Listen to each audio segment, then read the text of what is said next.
बिस्मिल्लाहिर्रहमानिर्रहीम। ये पैगाम SPW Islamic की जानिब से है।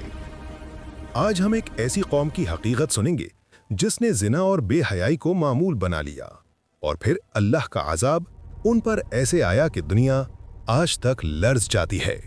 वो कौम थी कौम लूत। असल कहानी, अल्लाह ने हर नेमत दी थी, आबाद बस्तियां, अमन, रोजी, आसाइशें, मगर उन्होंने अल्लाह की नेमतों का शुक्र अदा करने के बजाय खुद को फहाशी, जिना और बदकारी में डुबो दिया। वो न सिर्फ औरतों के साथ जिना करते थे, बल्कि मर्द मर्दों के साथ बदफेली करते थे। ये अमल इतना बड़ा गुनाह था कि दुनिया की किसी कौम ने इससे पहले ऐसा जुर्म नहीं किया था। हजरत लूत अलैहिस्सलाम उन्हें बार बार समझाते, अल्लाह से डरो, ये बेहयाई छोड़ दो, ये गुनाह तुम्हें बर्बाद कर देगा। मगर कौम ने उनकी एक न सुनी। वो हंसते, मजाक उड़ाते और कहते, हमें कोई नहीं रोक सकता, हम अपनी मर्जी के मालिक हैं।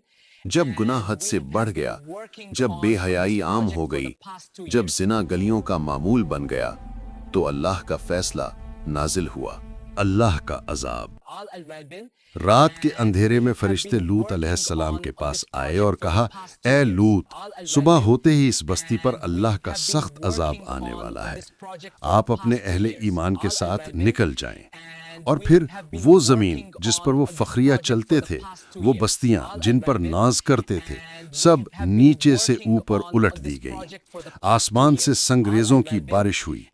जो लोग फहाशी और जिना में डूबे हुए थे, लम्हों में मिट गए। उनकी आवाजें, उनके शहर, उनकी ताकत सब खत्म। कुरान कहता है, इनमें समझने वालों के लिए बहुत बड़ा सबक है।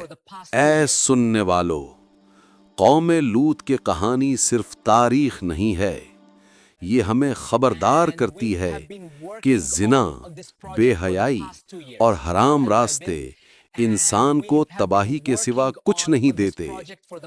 आज इंटरनेट, मोबाइल, सोशल मीडिया, हर तरफ फहाशी मौजूद है।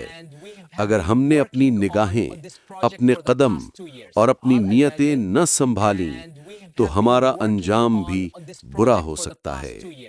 अल्लाह हम सबको पाकीज़गी अता फरमाए, हमें हराम से बचाए और हमें अपना सच्चा बंदा बनाए।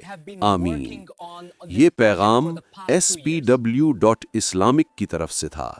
अगर आप चाहते हैं कि ये पैगाम ज़्यादा लोगों तक पहुँचे तो इस वीडियो को शेयर करें और चैनल को लाजमी सब्सक्राइब करें।